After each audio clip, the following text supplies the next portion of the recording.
gitu.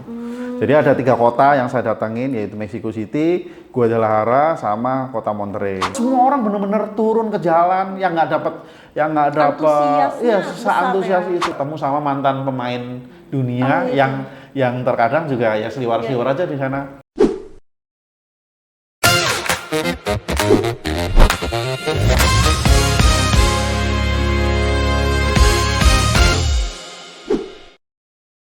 Halo Sobat LPA, kembali lagi di podcast Ruang Cerita. Di podcast ini kita akan ngobrol santai tentang isu, pengalaman, dan juga cerita menarik dari berbagai narasumber.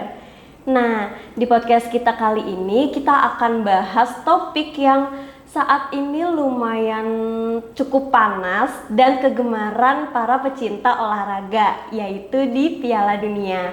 Nah, hari ini juga kita sudah kedatangan narasumber kita yang sangat spesial, yaitu Mas Aditya Pradana Putra atau yang biasa kita panggil Mas Dito. Halo Mas Dito, Halo apa Astri, kabar? alhamdulillah baik, masih jet lag, masih ngantuk jam segini. Baru sampai Baru juga ya ke sampai Indonesia.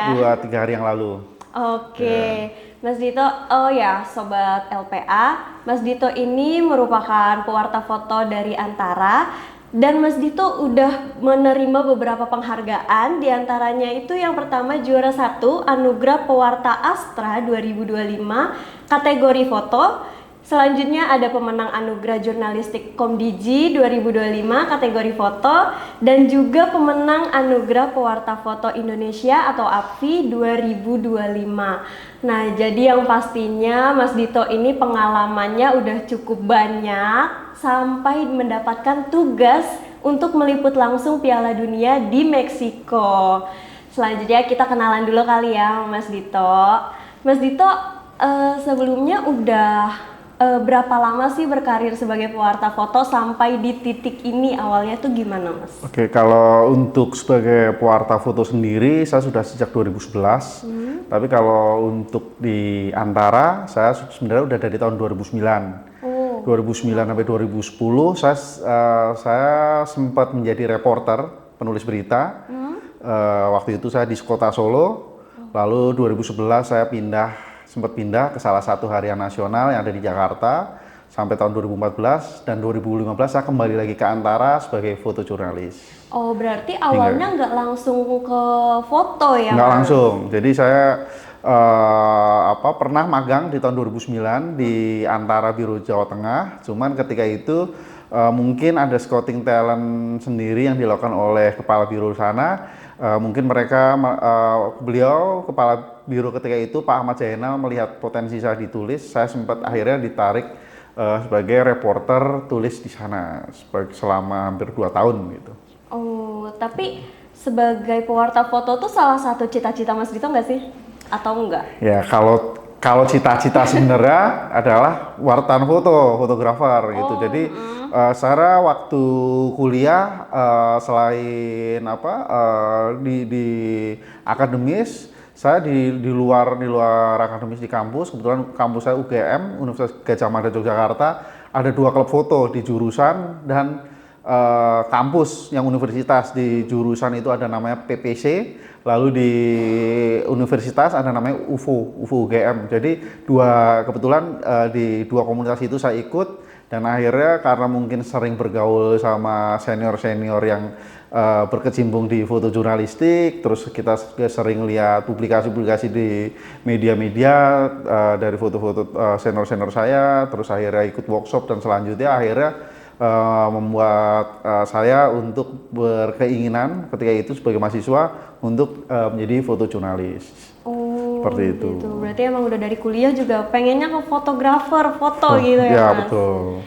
Oh, sampai di titik ini dapat tugas langsung ke Piala Dunia ke Meksiko. Betul. Oh, nah, Mas Dito saat mendapatkan tugas untuk meliput Piala Dunia tuh langsung ke sana, gimana sih perasaannya? Nah ya, itu sebenarnya nggak pernah kita bayangkan. Kebetulan juga mungkin setahun yang lalu timnas Indonesia berjuang untuk meraih tiket ke Piala Dunia, dan ketika di Indonesia memang kita liput di Antara, cuman ketika itu tahun lalu mungkin ya situasinya sedang apa ya, mungkin Nggak kita butuh memungkinkan ya. nggak memungkinkan kantor untuk mengirim personil, sehingga ada beberapa penugasan yang seharusnya biasanya kita liputan, kita nggak liput. Cuman alhamdulillah ternyata setelah setahun setelahnya, yaitu di tahun 2026 ini, situasi mungkin lebih baik, dan ternyata saya juga nggak menyangka kantor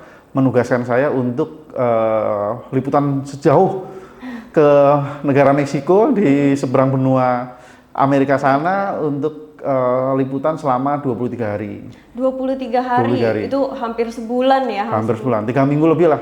Pokoknya 3 Jumatan saya sempat lewat. Ya ampun. Oke, itu sebelum berangkat ada persiapan khusus nggak, Mas? Kalau persiapan khusus, mungkin ini ya, karena saya kan, saya selama 2 tahun terakhir ini, saya lebih banyak di belakang layar, karena saya kebetulan 2 tahun terakhir ini di redaksi foto adalah koordinator liputan, sehingga untuk liputan ke lapangan itu ya sekali 2 kali, terutama sepak bola ya. Nah, persiapannya yang saya lakukan adalah ya mungkin beberapa waktu sebelum akhirnya saya berangkat, saya ikut liputan, saya kembali lagi ke lapangan untuk menstimulus sense fotografi saya, terus kepekaan saya untuk menangkap momen, terus hal-hal teknik yang ada dalam sport foto jurnalistik lah, seperti itu. Terus yang lain-lain ya lebih kita merefresh wawasan tentang sepak bola kita ya, sekaligus juga kita meriset. Kita juga riset situasi dan kondisi yang ada di negara Meksiko, khususnya 3 kota yang akan saya datangi saat penyelenggaraan Piala Dunia di 23 hari saya bertugas itu. Jadi ada 3 kota yang saya datangin, yaitu Mexico City, Guadalajara, sama kota Monterrey. Nah, pokoknya 3 kota itu kan sama sekali kita belum pernah literasi kita juga masih minim. Mungkin yang kita tahu di sana mungkin, mohon maaf ya, ada situasi yang kurang baik juga, karena beberapa hari atau beberapa waktu sebelumnya sempat ada perang kartel di sana. Terus ada ya, maksudnya berita-berita yang mungkin kurang baik tentang situasi keamanan di Meksiko kan sering berseliweran. Nah, itu yang mungkin perlu saya persiapkan untuk saya pelajari lebih lanjut tentang kawasan itu, bagaimana kita lebih aman, bagaimana antisipasi ketika situasi-situasi yang mungkin terjadi itu kita hadapin gitu ya, seperti itulah. Kita perlu persiapannya adalah meriset tentang apa yang mungkin bisa kita atasi, kita mitigasi di sana lah, seperti itu. Salah satunya adalah saya mencari kontak KBRI, terus saya mencari kontak teman-teman diaspora yang ada di sana, sehingga yaitu mau nggak mau perlu kita cari tahu untuk meringankan kerja kita di sana gitu. Minimal mereka adalah guide kita untuk biar tahulah situasi di sana, biar lebih persiapan lebih siap lah ya. Betul, berarti selain riset tempat, lokasi sana, Mas Dito juga tetap nge-stimulus kemampuan lagi ya, Mas, walaupun udah sama bahasa, saya lupa. bahasa. Jadi 1 bulan sebelum akhirnya berangkat tuh saya sempat belajar lah, meskipun ya sangat basic, minimal hal-hal yang mendasar tentang kita tanya arah, kita tanya berapa harganya, terus ini mengandung, kebetulan saya Muslim, apakah ini mengandung babi apa enggak, kayak gitu. Itu hal seperti itu kita perlu minimal tahulah basic-basicnya, angka, ya kan? Iya. Ya kayak itulah. Lumayan lama juga tuh, sebulan sebelumnya juga udah persiapan bahasa segala macem. Tapi kalau untuk keberangkatannya tuh alat-alat yang harus dibawa tuh banyak gak sih, Mas? Ya, sebetulnya kalau standar di Antara Foto sendiri, kita minimal tuh pakai 2 body kamera, lalu ada lensa wide, lensa tele, sama lagi lensa super tele. Jadi dengan alat-alat itu untuk kita bawa dengan jarak yang sejauh itu juga lumayan effort juga tuh, ya kan. Nah, ya alhamdulillah kantor memfasilitasi, terus sampai akhirnya saya sampai di sampai berangkat di Meksiko. Oh, tapi kalau untuk alat-alat gitu di sana nggak ada yang menyediakan atau gimana? Sebenarnya ada sih, jadi biasanya di event-event olahraga internasional, salah satunya Piala Dunia, terus ada mungkin Asian Games, Olimpiade seperti itu, vendor-vendor merek-merek produsen kamera seperti itu biasanya mereka juga menyewakan. Oh, menyewakan. Ya kan, cuman ya bukan menyewakan, bahkan meminjamkan secara gratis. Cuman ya itu, kita kan harus bersaing dengan puluhan atau mungkin ratusan orang yang memang punya kepentingan yang sama, yaitu liputan. Ya alhamdulillah Antara ini bagi saya memiliki alat yang lumayan lengkap, lumayan baru juga. Jadi salah satu kemudahan yang saya dapatkan adalah ya saya nggak perlu pinjam alat sampai ngantri rebutan sampai sama foto-foto nggak rebutan lain sih, gitu. cuman antri aja. Oh, ngantrinya panjang ya? Tuh, berarti? ya. Jadi merek-merek, boleh sebut merek nggak? Ya nggak usah lah ya. Ya kayak salah satu Ya merek salah satu. kamera Ya lah kalau di antara kan kita punya Nikon. Nah, sebut Nikon tuh dia menyewakan tuh.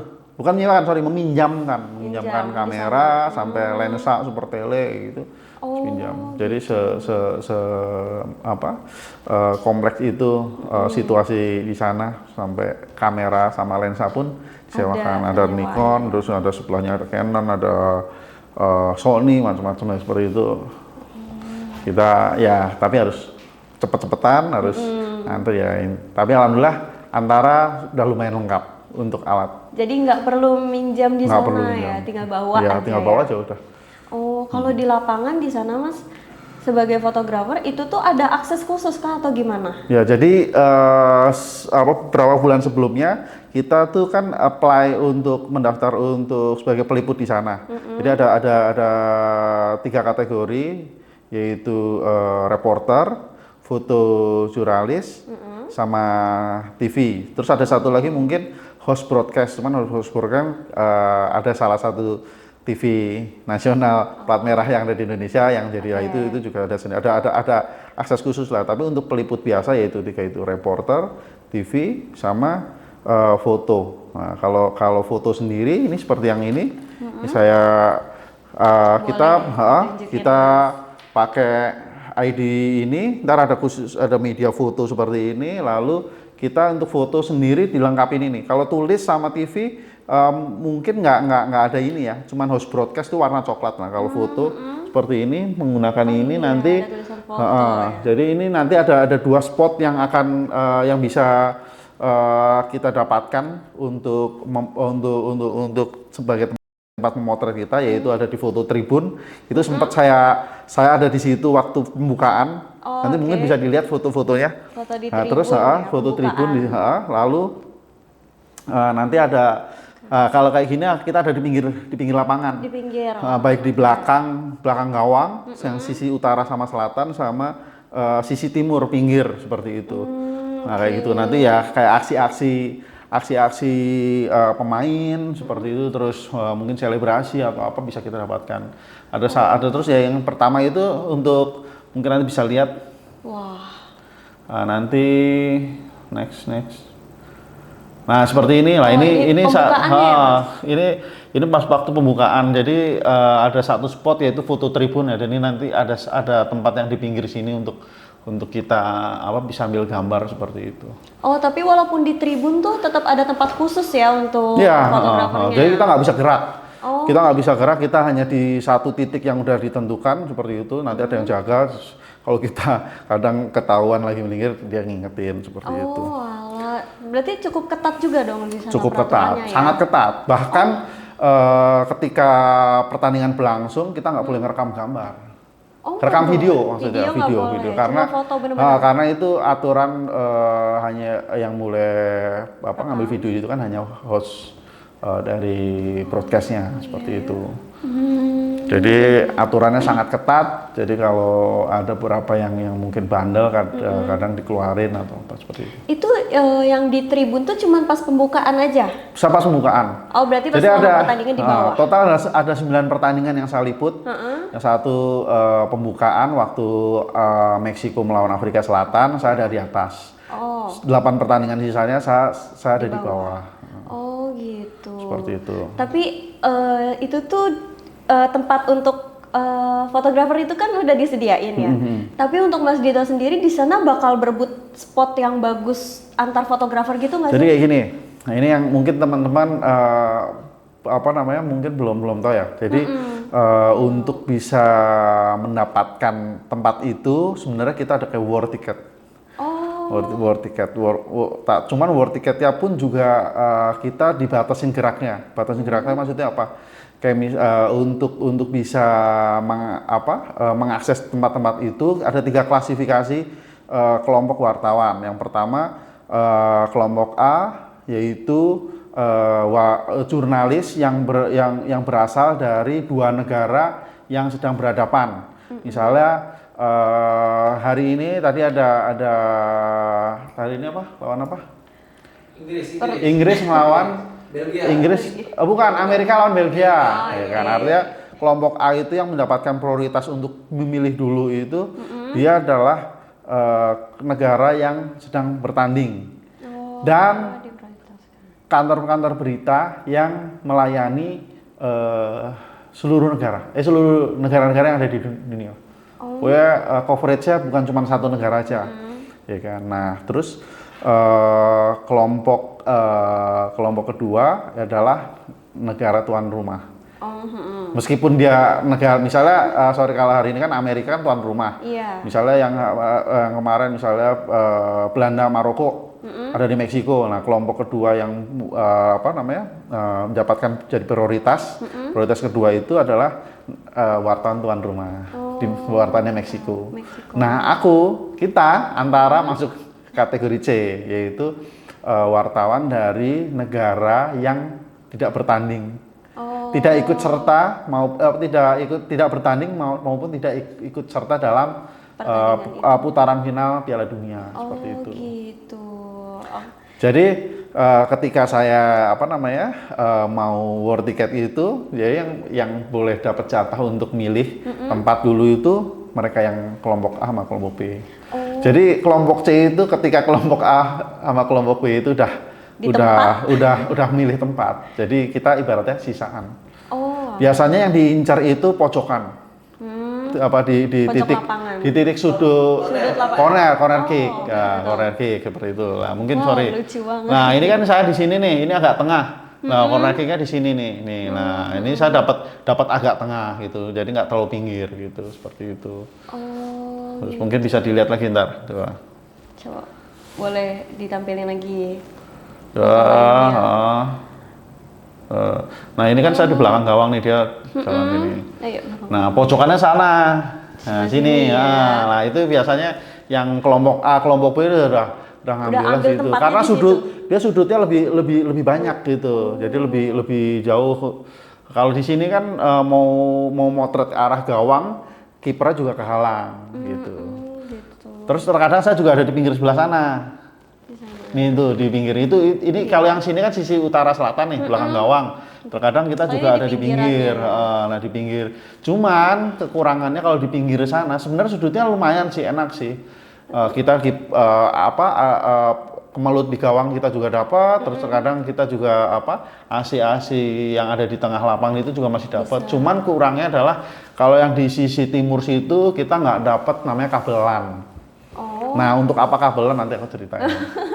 Apa kabelan? Nah, jadi salah satu hal yang mungkin kita lakukan di sini tapi nggak kita lakukan di luar itu adalah bagaimana kita mengirim secepat mungkin, ya kan? Karena kita juga bersaingnya kan di era internet yang serba cepat sekarang ini, bagaimana foto bisa lekas siar, bisa lekas kita tayangkan di media kita maupun kita sebagai kantor berita. Apa yang kita foto itu juga bisa digunakan secara cepat oleh para pelanggan antara gitu kan. Nah, kalau kita proses, kita pindah foto ke laptop dulu, ke edit dulu, terus bikin caption dulu seperti itu kan makan waktu lama. Nah, ada satu teknik pengiriman yang bisa kita lakukan dengan memanfaatkan teknologi, yaitu dengan kabelan. Jadi kabelan itu langsung kita koneksikan di dalam kamera, foto langsung kita pilih, kita kirim langsung dari kamera. Jadi ketika satu adegan itu berlangsung sekarang, langsung setelah kejadian itu, setelah momen itu dapat, kita juga bisa langsung kirim dari Bisa kamera. langsung kirim sampai ke kantor. Sampai ke kantor. Jadi editor yang bertugas ketika itu langsung nerima dari foto yang kita kirim melalui kamera seperti itu. Oh gitu. Jadi kita udah siapkan template yang udah kita kirimkan sebelum pertandingan atau semalam sebelum pertandingan ke editor. Editor tinggal pakai template itu, tinggal mungkin ubah sebatas pemain yang kita foto itu siapa kan udah tahu kan, tinggal lihat line up-nya, nomor kan kelihatan nomor punggung berapa, nomor misalnya nomor 7 Portugal Cristiano Ronaldo atau mungkin nomor 10 Bruno Fernandes dari Portugal kayak gitu kan, akhirnya ntar tinggal diedit aja pemain Portugal, Bruno Fernandes atau Cristiano Ronaldo, tinggal disesuaikan seperti yang foto yang saya kirim kayak gitu. Tapi template itu udah diterima sama editor gitu. Jadi ketika udah diterima terus editor edit berdasarkan nama-nama pemain yang kita foto, udah langsung siap. Jadi mungkin foto saya kirim 5 menit udah tayang. Udah tayang bahkan. Bukan udah sampai, udah tayang. Udah tayang seperti itu. Jadi pertandingan belum selesai, foto-foto udah beredar luas di baik di platformnya Antara maupun platform media pelanggan konten-kontennya Antara seperti itu. Oh, itu menggunakan kabelan? Kabelan. Jadi mungkin bisa teman-teman bisa lihat di Instagramnya Antara News. Itu tapi kan Mas Dito tiap hari atau tiap pertandingan itu kan beda-beda tempat ya berarti ya. Tapi spot favoritnya Mas Dito tuh yang di mana? Saya sih sebenarnya kalau spot favorit itu sebenarnya di pojokan yang di pojok. Tapi sempat dapat di situ. Nggak pernah dapat. Jadi kayak gini, saya bilang war ticket itu emang benar-benar war ticket gitu. Jadi kita buka aplikasi FIFA, ya kan? Aplikasi FIFA misalnya 1 jam menjelang nih. Ini sekarang jam 2-an akan dibuka tiketnya untuk kita pilih tempatnya itu 1 jam lagi. Udah kita pantengin dulu nih. Panteng berapa menit menjelang ini kita udah pantengin, udah siap-siap kan. Udah tinggal klik aja ya kan. Sampai akhir tiba saatnya giliran kita, udah kadang tempat yang udah kita incer udah dipilih lain karena yang tadi ada kelompok A, kelompok B yang udah diprioritaskan untuk milih dulu gitu. Tapi di antara yang pernah Mas Dito tempatin, ada nggak yang mendekat ke pojok itu atau? Ya ada sih, ya paling mepet, cuman nggak penuh pinggir. Cuman plus minus kalau saya suka sih sebenarnya enak di pinggir yang sisi timur. Jadi kita bisa dapat kiper, bisa dapat aksi, jadi nggak kalang. Tapi minusnya tadi kalau di sisi timur nggak ada kabelan. Jadi kita susah untuk ngirim langsung dari kamera. Jadi kita harus koneksikan dulu ke laptop atau kita pindah ke handphone. Berarti kalau dari sisi pengambilan gambar enaknya yang di pinggir. Tapi minusnya itu nggak ada kabelan, jadi tapi selalu ada plan A, ada plan B ya kan. Plan B-nya ya udah kita foto-foto yang udah saya potret nggak bisa langsung kirim dari kamera, tapi saya pindahkan dulu ke handphone atau nggak ke laptop, tapi kita milihnya cepat. Tapi kan itu tetap ada waktu sepersekian atau berapa detik untuk kita transfer dulu, kita harus tengok-tengok gitu. Tapi kalau di kamera langsung, bahkan kita lagi teknologi sekarang kan kita bisa memilih foto meskipun kita masih lihat di viewfinder seperti ini nih. Iya. Tek, ya kan misal pemainnya masih jauh gitu, sambil nunggu dia mendekat kita pilih dulu sambil di sini kayak gini nih. Kita pilih sambil kirim.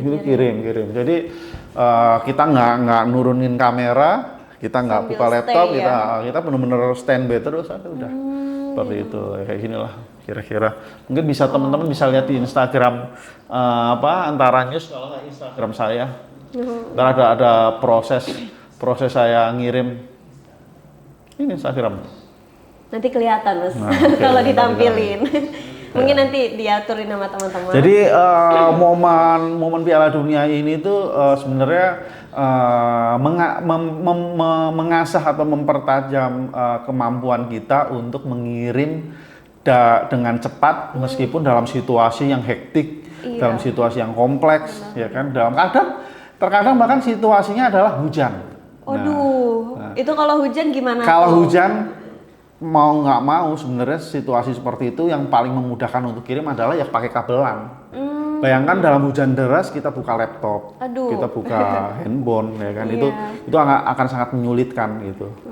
Jadi ada situasi, jadi salah satu tantangan di Meksiko adalah cuaca.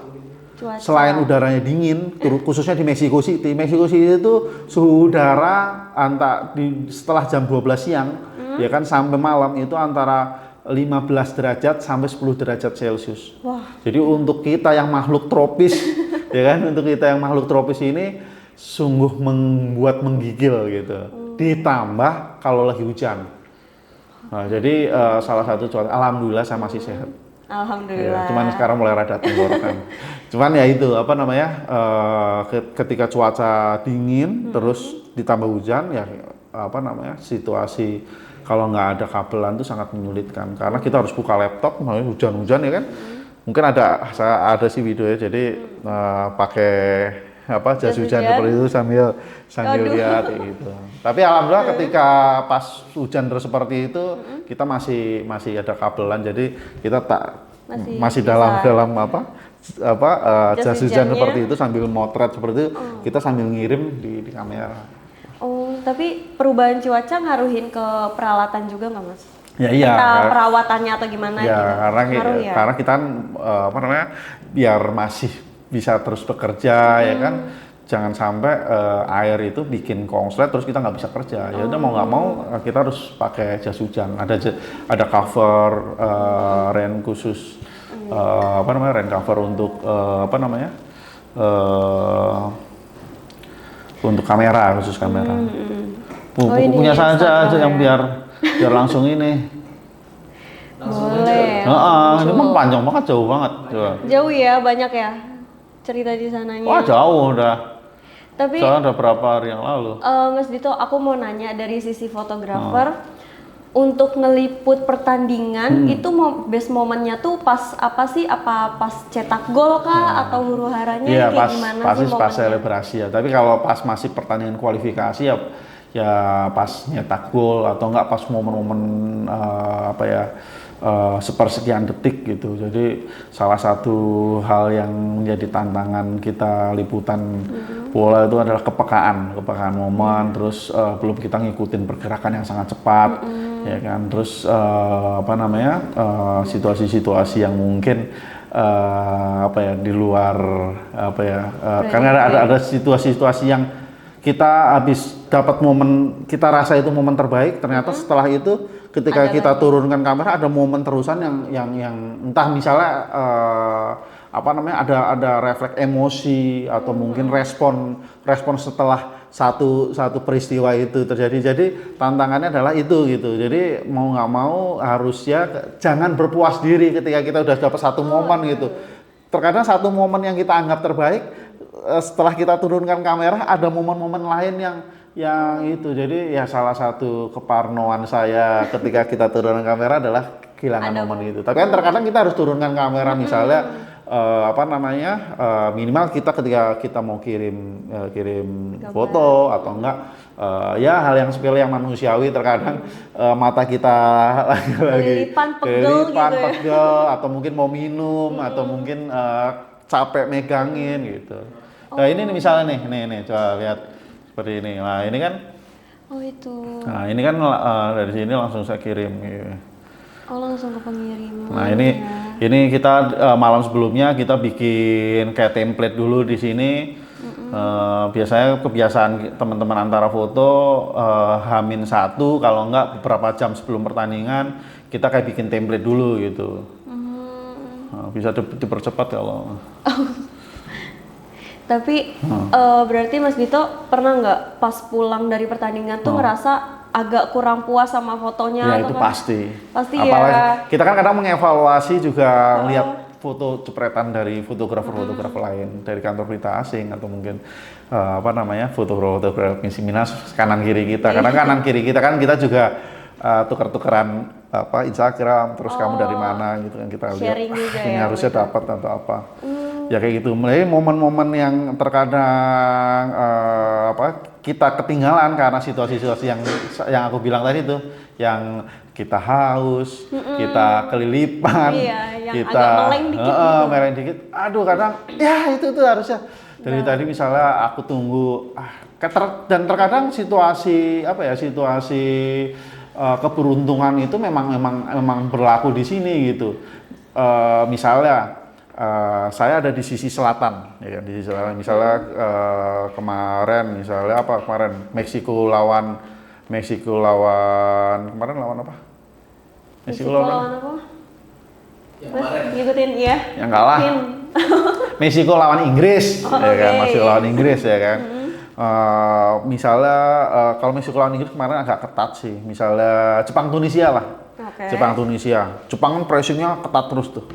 Wah, tempo permainan cepat gitu. Sementara Tunisia agak lambat. Terus ternyata secara level permainan juga agak maksudnya bagusan Jepang ya kan. Sehingga serangan tuh lebih banyak di sisi pertahanan di Tunisia gitu kan. Nah, sementara saya pas kebetulan ada di sisi pertahanan Jepang. Ya kan. Nah, artinya momen-momen banyak tuh kan ada di sisi sana. Jadi terkadang ada situasi seperti itu. Jadi ya udah, terkadang kalau gitu nungguin, kadang aduh kapan nih. Gitu. Jadi terkadang ada sisi keberuntungannya itu adalah ketika itu. Tapi itu akan berbeda ketika kedua tim saling jual beli serangan, sama-sama memberikan pressing yang ketat. Ya kan, tempo permainan juga bukan cuma di satu tim aja yang mainnya kencang gitu kan. Nah, itu enak. Kak sini dapat, situ dapat. Tapi kalau udah ada levelnya agak beda, terus salah strategi juga, yang satu nih kayak kalah ini deh ya kan. Ya udah, kadang momen-momen agak karena jauh kan, karena jauh. Tapi itu. Mas Dito dalam satu pertandingan itu bisa dapat berapa frame sih, berapa kali foto tuh? Waduh, kalau berapa frame banyak banget. Ribuan sampai kah? Ribuan mungkin ada kali ya. Cuman kan yang kita pilih ya antara 20 sampai 30 lah. Yang akhirnya saya tayangkan. Oh, gitu. Kayak gitu. Sehari itu. Dalam satu pertandingan. Iya. Kalau kebanyakan begitu saya kirimkan ke editornya bisa kolaps, bisa mabok. Ya, jadi ya emang harus kita 20-30 itu pun sebenarnya juga udah banyak. Iya, cuman kan ini momen beda kan, Jadi kita cover dari sebelum pertandingan kita cari gambar-gambar supporter, lalu pertandingan babak pertama sama babak kedua itu biasanya lebih ke kita ngeliatin hasilnya seperti itu. Pertandingan babak pertama tuh ya seenggaknya ada momen-momen yang awal yang bisa mewakili ketika hasilnya apakah menang atau hasilnya seri atau mungkin hasilnya kalah. Kalau menang itu ya kita cari mungkin momen-momen yang ekspresi senang, ekspresi selebrasi. Terus ketika ada yang butuh foto-foto dengan angle tim yang kalah, berarti kita harus cari momen-momen sedih, momen-momen kecewa, momen-momen marah itu. Nah, seperti itu. Mas Dito kan tadi bilang kalau Mas Dito tuh di Meksiko ke 3 kota liputnya. Itu pembagian waktunya tuh gimana tuh? Pembagian ke 3 kotanya itu? Ya mau nggak mau ketika ada kalanya dalam 2 hari berturut-turut saya ada 2 liputan gitu. Jadi mau nggak mau ketika situasi seperti itu ya kita harus pindah kota dengan segala effortnya gitu. Misalnya ini nih malam tuh saya ada di Monterrey. Monterrey itu selesai jam 12 malam, keluar stadion sampai akhirnya di penginapan jam 1 ya kan, karena artinya udah ganti hari kan. Padahal di hari itu saya harus ada di Mexico City untuk pertandingan terakhir antara Meksiko sama Ekuador ya kan. Nah, yaudah karena ini sangat kompleks ya. Jadi Meksiko Ekuador itu main jam 7. Sementara di Mexico City itu macetnya wah itu udah kejar-kejaran waktu itu juga. Udah gila sih, udah gila. Jadi paling enggak 4-5 jam sebelum pertandingan saya udah mendekat ke stadion. Artinya kalau ditarik mundur ya kan, saya harus ada di Meksiko itu sebelum jam 12 siang. Sebelum jam 12 siang. Artinya untuk naik pesawat yang membutuhkan 1-2 jam, terus harus perjalanan dari terminal bandara, bandara terbang sampai bandara Meksiko, terus harus Naik lagi ke stadion. saya ke penginapan dulu karena harus naruh barang kan, karena barang tuh banyak tuh, ya kan. Bisa sih saya bawa ke stadion, cuman akan lebih ringan ketika saya taruh dulu. Oh, gitu. Nah, jadi benar-benar liputan kali ini benar-benar mengajarkan saya, bukan mengajar, kalau mengajarkan udah ini ya, cuman emang benar-benar melatih saya untuk bagaimana kita bisa mengarrange perjalanan secara efisien dan efektif, terus dengan segala kompleksitasnya, terus dengan segala banyak dramanya, karena banyak hal-hal yang di luar prediksi itu terkadang terjadi gitu. Misalnya penyekatan jalan, kayak pertandingan terakhir itu lebih gila lagi daripada pertandingan-pertandingan sebelumnya. Jadi pertandingan terakhir itu kebetulan radius 3-5 kilo itu ini ya udah disekat, sehingga kita kalau di luar itu telat nih, kita harus jalan jauh tuh. Jauh itu. Nah, alhamdulillah karena saya berangkat lebih awal lagi itu masih bisa. Tapi selama dari penginapan ke stadion itu naik taksi atau jalan atau apa tuh? Naik apa tuh, Mas? Saya mix. Mix. Ya, mix. Saya atau melihat waktu ya, keburu melihat waktu, gitu melihat ya? waktu. Jadi kalau terkadang kalau kita naik mobil, ya kan, naik taksi online seperti itu, selain mahal, juga terkadang kita juga mikir percumanya adalah kita tetap harus jalan jauh lagi itu, karena kan disekat kan, banyak penyekatan jalan ya kan, sehingga setelah saya evaluasi beberapa pertandingan awal itu, kalau nggak berangkat lebih awal, cari penginapan lebih dekat gitu. Jadi awal-awal saya masih agak jauh tuh nginepnya, ya kan, makin lama saya cari dekat, meskipun ya mungkin agak mahal dikit atau mungkin lebih sederhana gitu kan. Yang penting kita nggak telat, kita nggak terlalu panik lah karena situasi seperti itu. Jadi seperti itu. Jadi sama enaknya kalau kita lebih awal, ya kan, kita masih bisa naik angkutan, misalnya seperti itu, menghemat pengeluaran kantor, ya kan. Terus satu hal lagi yang kita kita pikir kita ini jauh lebih awal lah, 3-4 jam. Ternyata wartawan dari negara lain lebih awal dari kita, terutama Jepang. Jadi saya ada satu waktu lawan Jepang Tunisia, saya pikir ini saya adalah orang paling awal. 4 jam saya sebelum pertandingan. 4 jam sebelum pertandingan saya udah sampai stadion, udah masuk media center. Akan masuk media center ya. Yeah. Waktu saya buka, udah penuh. Wartawan Jepang banyak banget dah ada di situ. Berarti mereka 4 jam sebelum pertandingan, 4 jam sebelum pertandingan, sebelum kick off, mereka udah lebih awal dari saya. Dan itu penuh mereka.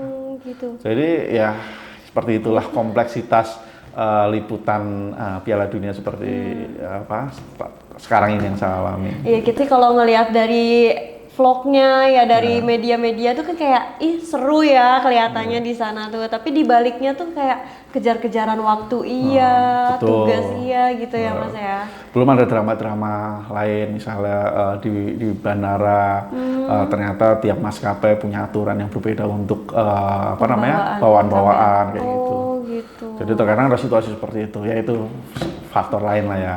Tapi selama ke sana 23 hari itu, Mas Dito tuh apa sih kesan yang paling, momen yang paling berkesan gitu, yang ngebekas banget gitu? Ya, saya sebagai seseorang yang tumbuh kembang besar hingga besar saat ini adalah dengan sepak bola, ya kan. Saya kebetulan orang Semarang, saya supporter PSIS Semarang, saya supporter timnas Indonesia, ya kan.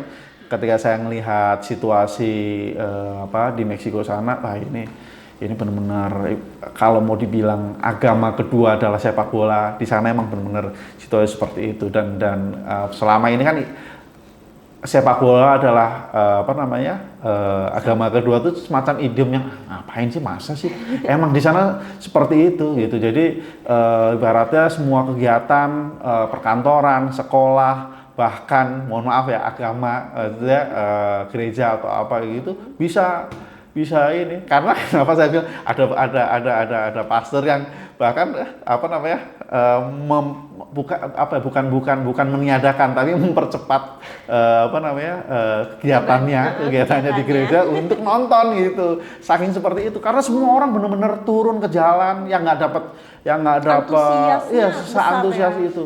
Jadi yang nggak bisa dapat tiket di nggak dapat tiket ke stadion, ya mereka datang ke spot-spot nonton bareng kayak gitu, terus ke kafe kemana-mana, semua sudut kota adalah warna hijau seperti itu.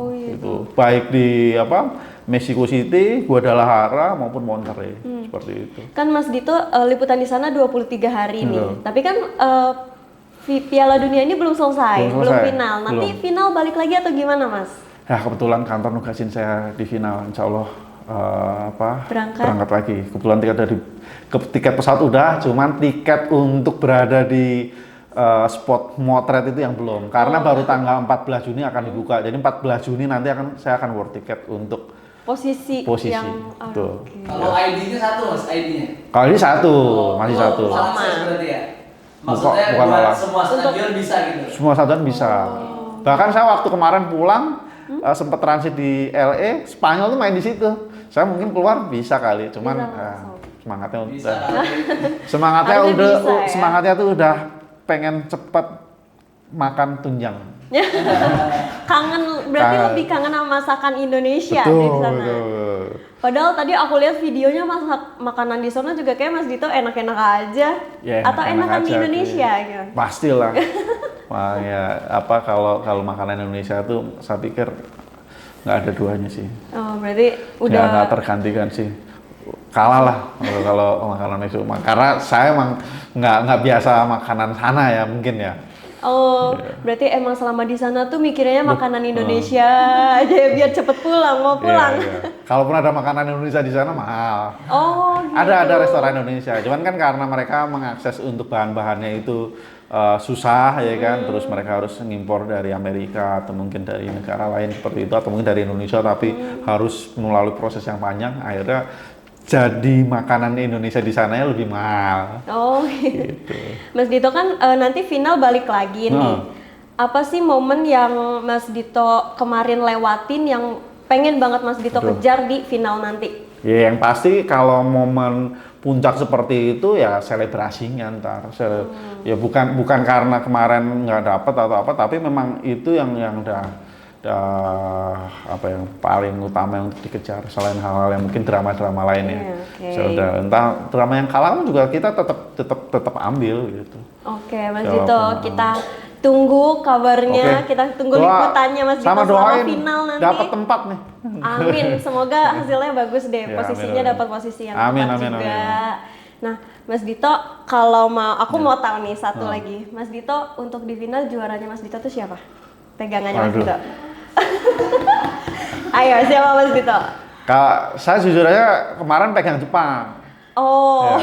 Saya tuh idola lebih ke apa ya, selain saya emang dibesarkan oleh anime terus saya juga penonton Kapten Tsubasa ya kan. Iya, Tsubasa. Terus selain itu permainan Jepang kan belakangan bagus ya. Artinya dia levelnya udah level 10 besar dunia, udah inilah. Cuman kan sekarang udah kalah ya kan. Jadi iya sayangnya gitu. Sebagai penyuka kuda hitam, sebagai aku Maroko sih. Maroko berarti pegangnya sekarang. Mau nanya lagi dong Mas, ini Mas penonton Mas. Ada yang mau nanya tuh Mas Dito. Kan kalau teman-teman ini maksudnya ini teman-teman yang belum pernah ke sana gitu. Berarti kan setiap anak itu di Indonesia kan penggila bolanya banyak kan, ada banyak anak-anak muda juga yang suka main bola gitu. Mereka pengen tahu gitu, kalau anak-anak kayak kita, misalnya kita orang awam gitu, kalau cewek-cewek nonton konser dia bisa langsung ketemu sama idolanya, foto-foto sama idolanya. Kalau di Piala Dunia tuh bisa ada kemungkinan nggak ya untuk ketemu gitu sama dan foto sama pemain? Kalau saya lihat ini yang beda sama Indonesia. Saya nggak tahu Indonesia akan bisa seperti ini apa enggak. Yang pasti jaminan keamanan di dalam stadion di untuk kelas Piala Dunia ini kayak ketat apa namanya standarnya udah selain ketat itu juga apa namanya meskipun deket tapi ya udah nggak ada masalah, makanya penyekatannya nggak seperti yang kalau di Indonesia kan agak berjarak tuh, ditambah stadion di Indonesia kan apa namanya ada lintasan atletiknya. Nah kalau kebetulan 3 stadion yang kemarin saya tempatin tuh nggak ada lintasan atletik ya, jadi sebenarnya nggak terlalu effort juga untuk bisa langsung. Untuk melihat langsung, untuk didekatin pemain. Jadi ada beberapa momen terkadang pemain pun mendekat ke arah penonton gitu, dan nggak ada kayak ancaman keamanan gitu. Selain kemarin ada apa yang di Amerika ya, sempat ada pitch invader kan, sempat ada itu. Cuman kemarin di Meksiko alhamdulillah semua aman, bahkan ya, ada beberapa momen pemain mendekat, jadi ya itu soal keberuntungan aja sih. Tapi kalau untuk ngincar atau apa, penonton emang dibatasin.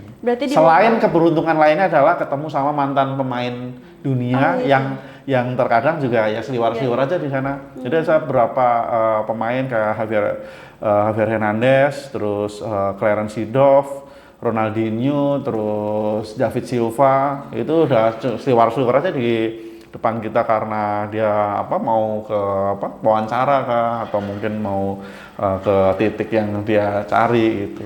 Oh, berarti ada kemungkinan kita ngelihat dari deket ya? Iya, ya karena ya namanya ajang dunia ya. Terus kayak Suzuki Honda juga, Honda tuh saya juga sempat ketemu, cuman ya saya agak gengsi juga untuk ngajak foto bareng. Aturan ada kesempatan Mas Dito langsung aja. Ada sih foto, cuman kan bukan foto yang selfie gitu. Oh Mas Dito, rangkum dong kesannya dalam 3 kata aja untuk pengalaman Mas Dito. 3 kata ya. Excited, terus kompleks, terus se-efisien mungkin. Oh, se-efisien mungkin. Oke, begitu Sobat LPA.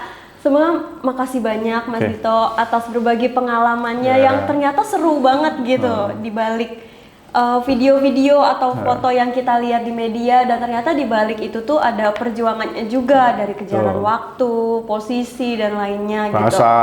Iya, cuaca, banyak ya. Banyak. Kalau mau dirangkum ada berapa faktor? 10 faktor lebih. Banyak pokoknya trouble-trouble yang harus dihadapin gitu untuk menghasilkan foto yang bagus. Sama satu lagi, ya. dari tadi kamu belum nanya. Apa yang aku kerjakan di sini selain foto? Jadi di sini aku bikin foto, bikin tulisan, sama bikin video. Oh, jadi 3 platform. Semua. Betul. Jadi kalau dibilang super jurnalis, saya nggak perlu super, tapi emang itu ribet banget. Tapi mau nggak mau karena ini emang panggilan ya kan, panggilan, terus ditambah juga saya pikir ya ini momentum untuk saya pengen bercerita lebih banyak ya kan, ya akhirnya udah saya kerjakan secara maksimal gitu. Bener-bener nggak cuman foto doang, tapi nulis video. Belum lagi di belakangnya banyak masalah itu yang aduh banyak banget. Challenging banget lah pokoknya. Challenging ya. Oke Mas Dito, makasih banyak udah cerita. Oke, terima kasih atas undangannya. Iya, makasih juga untuk Sobat LPA yang nonton video ini, nonton podcast ini. Sampai jumpa di podcast selanjutnya dengan narasumber yang lebih menarik lainnya. Sampai jumpa Sobat LPA.